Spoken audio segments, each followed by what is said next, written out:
Juan capítulo 21. Evangelio según San Juan capítulo 21.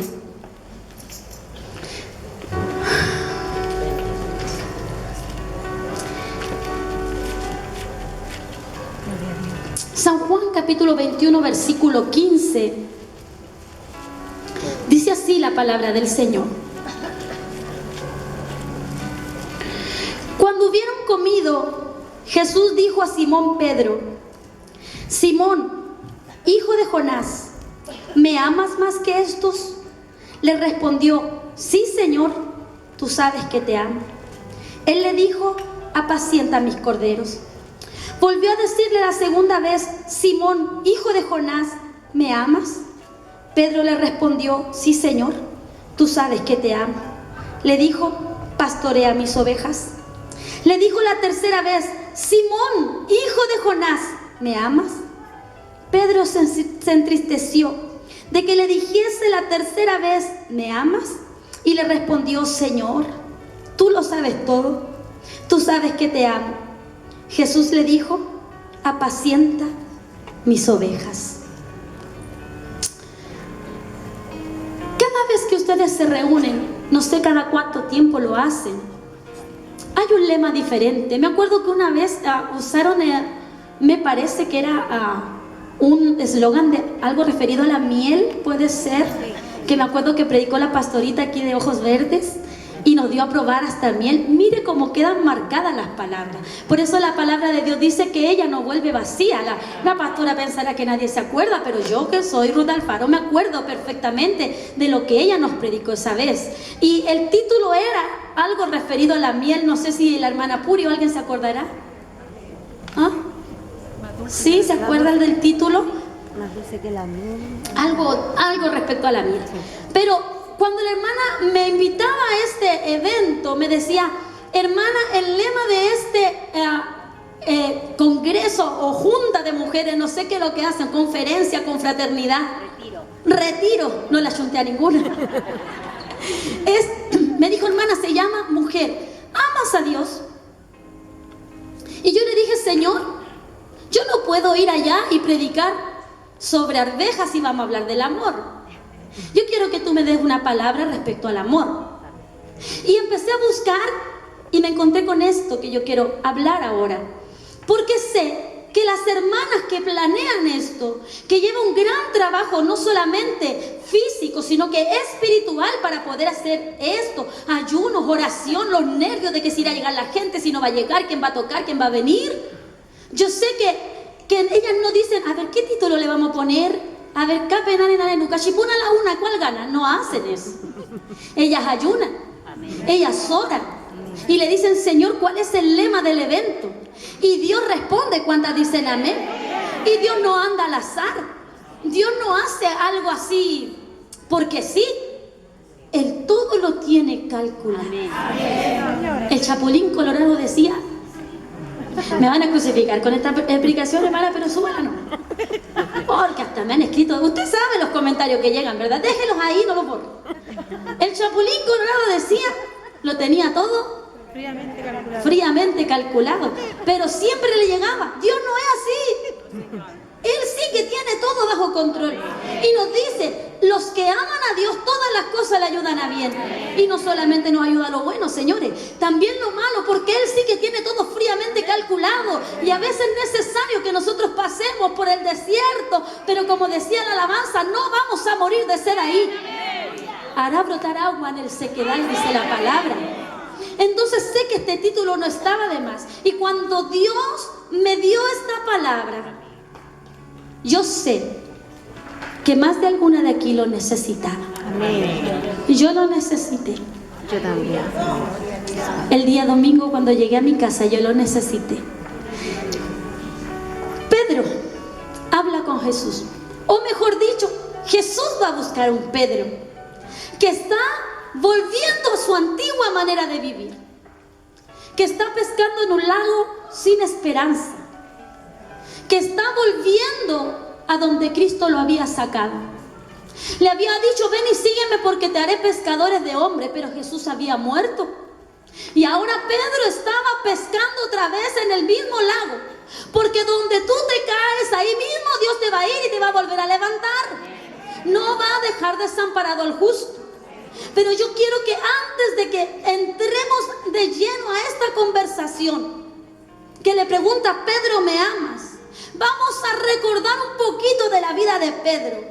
Un hombre rudo, un hombre sencillo, un hombre pescador, sin más futuro ninguno que terminar sus días con reumatismo.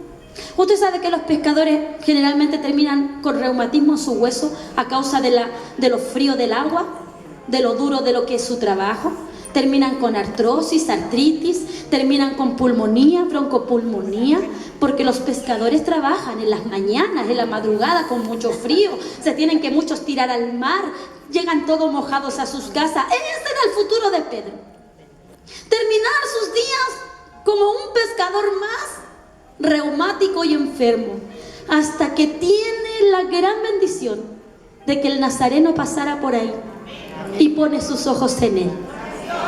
Pone sus ojos en él para cambiar el rumbo de la historia. Porque Pedro no murió en el anonimato. Pedro no murió como un simple pescador, como venía toda su familia haciendo el oficio. Pedro terminó siendo la roca, el pilar de la iglesia. Un hombre lleno del Espíritu Santo que cuando él pasaba, la sombra sanaba. Oh, qué poderoso era Pedro. Pero veamos cómo él empezó, porque no es fácil. Dice la Biblia que él estaba ahí cuando Jesús se acerca y le dice: Pedro, ahora ven y sígueme. Hay mucha gente que piensa que el conocimiento de la Escritura es malo. Y dicen: hermana, no estudie tanto la palabra porque se va a envanecer. Hermana, no estudie tanto porque la letra mata. Sí mata. La ignorancia muchas veces nos mata. Amén. Y la Escritura, cuando usted la empieza a estudiar, tiene una riqueza tan grande. Porque si usted solamente llega a la parte donde el maestro le dice: ven y sígueme, usted dice: ah, lo llamó y lo siguió. Pero yo le voy a contar algo tan hermoso, mi hermana Puri, que a usted le van a quedar mucho más ganas de amar a Cristo con esto. Pedro era judío. Y los niños judíos, desde que tienen 4 años, ellos tienen que empezar a aprender la Torah. Se la tienen que aprender de memoria. Tienen que estudiar la Biblia. No hay ningún judío ignorante en las Escrituras, menos en ese tiempo, cuando se preparaban para esperar al Mesías. Esos niños desde que nacían eran instruidos en la palabra. Y cuando los judíos tenían 12 años de edad, eran llevados al templo. Por eso Jesús a los 12 años va al templo. ¿Sabe a qué llevaban los papás a los niños judíos al templo? A dar la prueba oral de lo que ellos le habían enseñado. En el templo habían muchos maestros, como Gamaliel y como otros de muchos nombres que eran expertos, eruditos en la palabra. Aquellos que usaban las filacterias, aquellos que eran saludados en las esquinas de reverencia, porque eran maestros en la palabra reconocidos. Y los papás querían que sus hijos fueran como ellos. Y los papás llevaban a los niños, a los varones de 12 años al templo. Y cada niño tenía que escoger un maestro. Habían, póngale, usted no sé cuántos había, pero póngale que hubieran 10. Se hacían en la filita del maestro que ellos querían rendir la prueba. Entonces el maestro comenzaba a conversar con esos muchachos de la Escritura. Si el maestro veía que el muchacho había aprendido y era inteligente y sabio para seguir aprendiendo, dice la Biblia que ese maestro le tocaba el hombro y le decía: Jehová haga resplandecer tu rostro sobre ti y te bendiga. Ahora ven y sígueme. Y ese muchacho tenía que irse a vivir con ese maestro para aprender más de la palabra, para aprender su oficio y un día aspirar a llegar a ser como él, reconocido, hablar con sabiduría. Y se iban con ellos. Pero cuando al muchacho le iba mal, y no era para ser un sabio o un maestro, el maestro que él había escogido le ponía la mano en el hombro y le decía: Jehová haga resplandecer su rostro sobre ti y te bendiga. Ve y haz el trabajo de tus padres.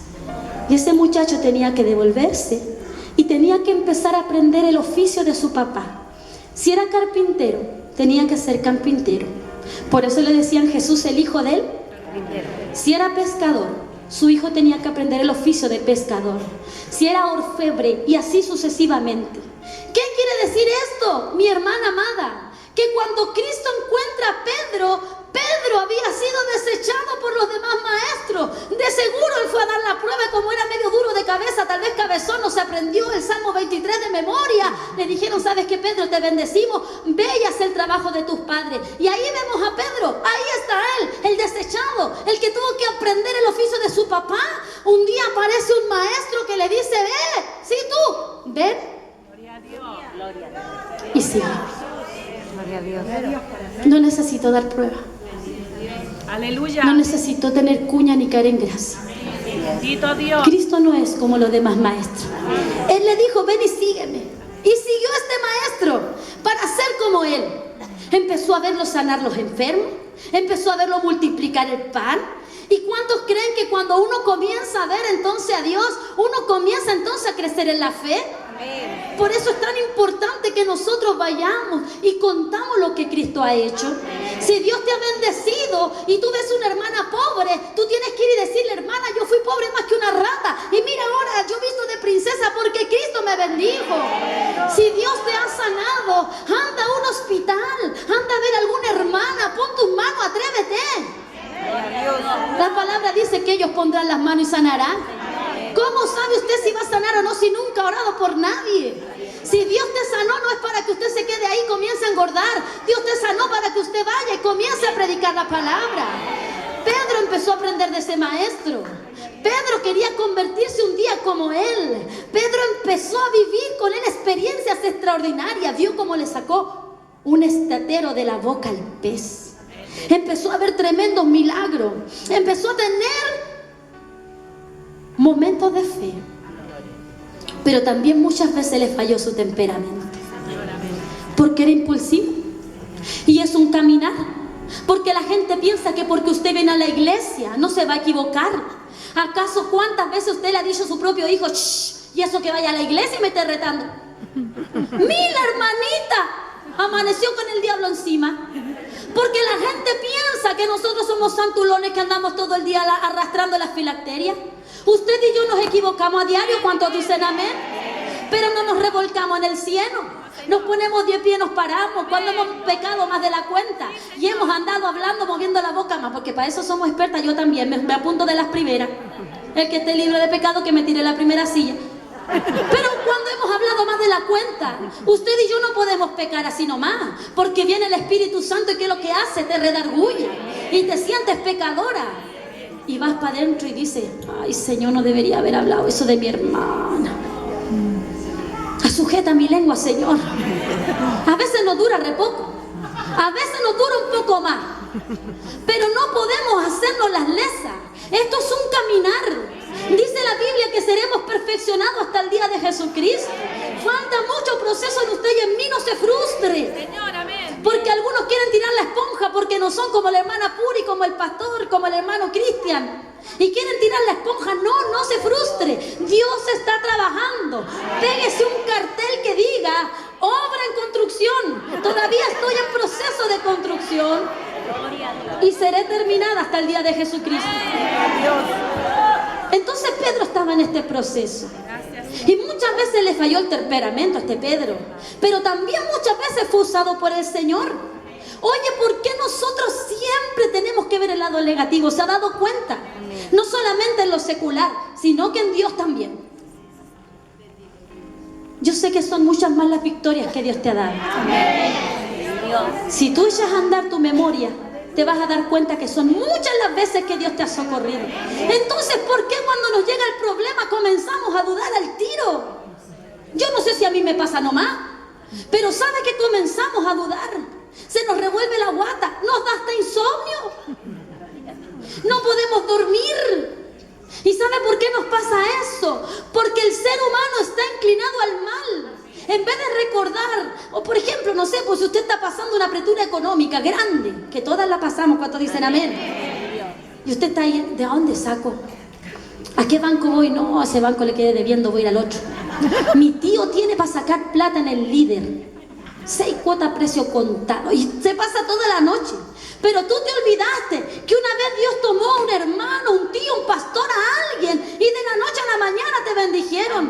Te olvidaste de esa vez que fuiste a abrir la cartera y encontraste 80 lucas dobladas. Te olvidaste que una vez andabas caminando por la calle y Dios te puso un billete. Te acordaste de esas pequeñas victorias. Entonces nosotros empezamos a trabajar con la mente. Eso nos pasa a todos. Y siempre recordamos más lo malo que lo bueno. A Pedro le pasa. Y le pasa por culpa de nosotras. Porque cuando Pedro está en el mar junto a los discípulos muertos de miedo, ven venir un fantasma. Dicen ellos un fantasma, pero era Cristo. Y le dice, no teman, yo soy. Pedro le dice, porque Pedro era chorro. Una vez la hermana subió una predica y me dijeron, por Dios que rota esta mujer para hablar. Sí, pues, ¿qué otra palabra puede usar? Era avesado, ya más pituco. Era avesado. Era choro el hombre. Era gallado ya. Era valiente. Y le dijo, a ver, si eres tú, estaba probando los espíritus, está espiritual fue. A ver si eres tú, manda que yo ahora vaya donde ti. Y dice la Biblia que él caminó sobre el agua. Pero ¿qué es lo que recuerda más usted y yo? ¿Que se hundió? Y yo he escuchado a todos estos predicadores decir, le faltó la fe. Usted no sea como Pedro, que le faltó la fe.